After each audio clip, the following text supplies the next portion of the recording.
अगला प्रश्न हमारे पास है, 3 साइकिल सवारों की चालें हमें क्रमशः दी हैं 10 किलोमीटर प्रति घंटा, 12 किलोमीटर प्रति घंटा और 15 किलोमीटर प्रति घंटा। तीनों द्वारा चली गई कम से कम वह दूरी हमको ज्ञात करना है। तो इसके लिए भी हम वही तरीका अपनाएंगे। तो सबसे पहले हमारे पास 10, 12 और 15 है। तो सबसे पहले 2 से ही देंगे, तो 2 पंचे 10, 2 छंग 12 और 15 में भाग जाएगा नहीं, तो 15 को ऐसे ही रख देंगे।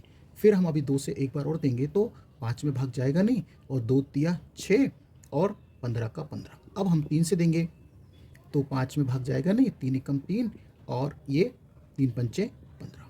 अब हम 5 से देंगे तो 5 एकम 5, ये कॉमा और ये 5 एकम 5। अब देखिए हमारे पास गुणनखंड आ ही गए हैं, तो 2 हमारे पास 2 बार है, 3 है, 1 और 1 5। अब इनका हम आपस में गुणा करेंगे तो 2 दूनी 4, 4 तिया 12 और 12 पंचे 60। तो ये 60 किलोमीटर ये हमारे पास ये वह दूरी आ गई है जिससे तीनों साइकिल सवार 10 किलोमीटर प्रति घंटा, 12 किलोमीटर प्रति घंटा और 15 किलोमीटर प्रति घंटा द्वारा दूरी तय करते हैं। अगला प्रश्न है, वह छोटी से छोटी संख्या ज्ञात कीजिए जो पूर्ण वर्ग भी हो और 3, 4, 7, 10, 12 से पूरी पूरी विभाजित भी हो। तो हमको पूर्ण वर्ग भी संख्या होनी चाहिए और जो अंक दिए हैं इनसे वो पूरी पूरा विभाजित भी हो। तो सबसे पहले हमें क्या करना है, इनका एलसीएम लेते हैं।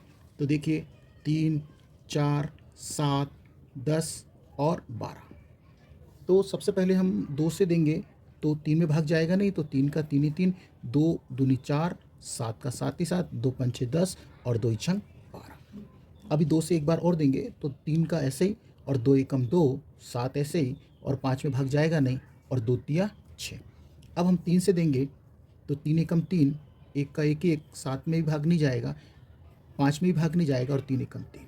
अब 5 से देंगे हम तो 1 को हम नहीं उतार रहे हैं, तो 7 बचा और 5 एकम 5 और 1 का 1 1। अब हम 7 बचा है तो 7 से ही देंगे तो 1। अब देखिए हमारे पास जो गुणनखंड आए हैं वो क्या आए हैं, 2 इंटू 2 और 3 एक बार है और 5 एक बार है और 7 ये। तो उन्होंने कहा है कि संख्या पूर्ण वर्ग भी होना चाहिए। तो पूर्ण वर्ग होने के लिए गुणनखंड के जोड़े बनना जरूरी है। तो यहाँ तो देखिए ये तो पेयर बन रहा है, लेकिन 3 का पेयर नहीं बन रहा, 5 का पेयर नहीं बन रहा और ना ही 7 का पेयर, क्योंकि उसने कहा है पूर्ण वर्ग भी होना चाहिए। तो सबसे पहले अब ये तो इसको हमें बनाना है, तो हम क्या करेंगे, पूर्ण वर्ग बनाने के लिए 3 तो उनका था, एक 3 को हमको और ऐड करना पड़ेगा। देखिए हमने करा, और यहाँ भी एक पेयर 5 का, ये देखिए हमने 5 और ऐड करा, और ये 7 उनका था और ये 7, ये देखिए अब ये पूर्ण वर्ग हो गई है ना। अब ये जब पूर्ण वर्ग हो गई है तो इनका हमको सबको आपस में ये 2 2 दूनी 4, 4 तिया 12, इस तरह से ये पूरा गुणनखंड जब का हम गुणा करेंगे तो हमको मिलेगी संख्या 44100। अब ये जो संख्या आई है ये पूर्ण वर्ग भी है, ठीक है, और 3, 4, 7, 10 और 12 से यदि हम इसको भाग देते हैं तो ये पूर्णतः विभाजित भी हो जाएगी। अगला प्रश्न हमारे पास है, वह न्यूनतम धन पूर्णांक कौन सा है जो पूर्ण वर्ग हो और 21, 36 और 66 में प्रत्येक द्वारा विभाज्य भी हो। तो देखिए हमारे पास फिर वही गुणनखंड पहले वाला सवाल जैसा ही है। तो सबसे पहले हमें 21, 36 और 66 के गुणनखंड करेंगे। तो सबसे पहले 2 से देंगे तो 21 में भाग जाएगा नहीं, तो 21 को ऐसे ही उतार देंगे। लेकिन 36 में भाग जाएगा 18 बार और 66 में भी चले जाएगा 33 बार।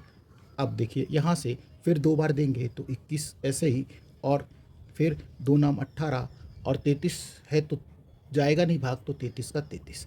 अब हम 3 से देंगे तो 3 सत्ते 21 और 3 तिया 9, 3 एकम 3, 3 एकम 3। फिर हम एक बार 3 से और देंगे तो 7 का 7 ही 7 और 3 एकम 3 और 11, अब 11 का। अब देखिए फिर 7 से देंगे तो 7 एकम 7, कॉमा करते जाएँ 1 और ये 11 का 11। अब भाग क्योंकि 11 ही बचा है तो 11 से ही जाएगा तो एक बार। अब देखिए हमारे पास जो गुणनखंड आए हैं वो 2 कितनी बार हैं, 2 बार है, और 3 2 बार है, और 7 एक बार है और 11 एक बार है। तो लेकिन अब ये बात है कि ये पूर्ण वर्ग भी होना चाहिए। तो पूर्ण वर्ग यदि हम इनका आपस में गुणा करते हैं संख्याओं का, तो ये संख्या जो आएगी वो पूर्ण वर्ग नहीं है। तो हमें पूर्ण वर्ग बनाने के लिए इनके पेयर बनाना बहुत ज़रूरी। तो देखिए ये वाला पेयर तो बना है, ये भी पेयर बना है, लेकिन हमें यहाँ पे 7 का एक पेयर नहीं बना, तो 7 हम अपने से ऐड करेंगे और एक 11 अपने से ही ऐड कर देंगे। तो देखिए अब हम पेयर बनाते हैं। ये देखिए 2 ये तो पहले से ही था। अब देखिए ये 7 है ना, तो ये देखिए ये हमने ये अपने से करा, और ये 11 पहले, और ये देखिए ये अपने से हमने किया। तो अब इन सब का हमको गुणा करेंगे जो हम पहले करते आए हैं, तो ये हमको संख्या मिलेगी 21344। तो ये वो संख्या है जो पूर्ण वर्ग भी है, और 21, 36 और 66 से यदि हम इसमें भाग दें तो ये पूरी तरह से विभाजित भी हो जाएगी। यदि हमारे आपको वीडियो यदि पसंद आते हैं तो लाइक करिए, सब्सक्राइब करिए और अपने दोस्तों को भी शेयर करिए। ये एक हमारा छोटा सा प्रयास है आपको छोटे से छोटे सवाल और बारीकी बताने का। अगला प्रश्न हमारे पास है, एक रेजिमेंट के सिपाहियों को 10, 15, 20 की पंक्ति में खड़े होकर पूर्ण वर्ग बनाने होते हैं, तो सिपाहियों की न्यूनतम संख्या कितनी है? तो पूर्ण वर्ग संख्या बनाने के लिए हमें पूर्ण वर्ग भी बनाना पड़ेगा। तो सबसे पहले हम देखते हैं कि 10, 15 और 20 का एलसीएम निकालते हैं। तो 2 से देंगे तो 2 पंचे 10, और फिर 15 का 15 15 और 10 में जाएगा, तो 20 से देंगे, 20 में देंगे तो 10 बार, और फिर 2 से देंगे तो 5 ऐसे ही, ये 15 ऐसे ही, और 2 पंचे 10। अब हम इधर 3 से देते हैं तो 5 का 5 ही 5, 3 पंचे 15, और 5 का 5 5। अब एक 5 ही बचा है तो 5 से देंगे तो 5 एकम 5। अब देखिए जो गुणनखंड आए हमारे पास, तो 2 2 बार है, और 3 एक बार है, और 5 एक बार है।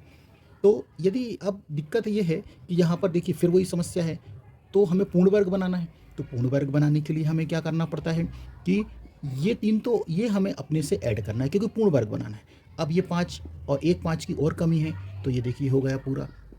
अब इनको हम आपस में गुणा करेंगे तो 2 दूनी 4, 4 तिया 12, 12 तिया 36, और 36 इंटू 55 25 करते हैं तो हमको क्या मिलेंगे 900 सैनिक। तो ये जो 900 है, अब देखिए ये 900 है तो ये पूर्ण वर्ग तो है ही, ये 900 जो है 30 का पूर्ण वर्ग है, और यहाँ पर 10, 15, 20 से यदि हम इसको भाग देंगे तो ये पूरी तरह से विभाजित भी हो जाएगा। ठीक है, अब हम ये ध्यान रखिएगा कि ये पूर्ण वर्ग बनाने के लिए हमको अपने से ऐड करना पड़ता है।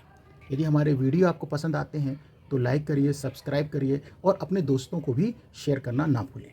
धन्यवाद।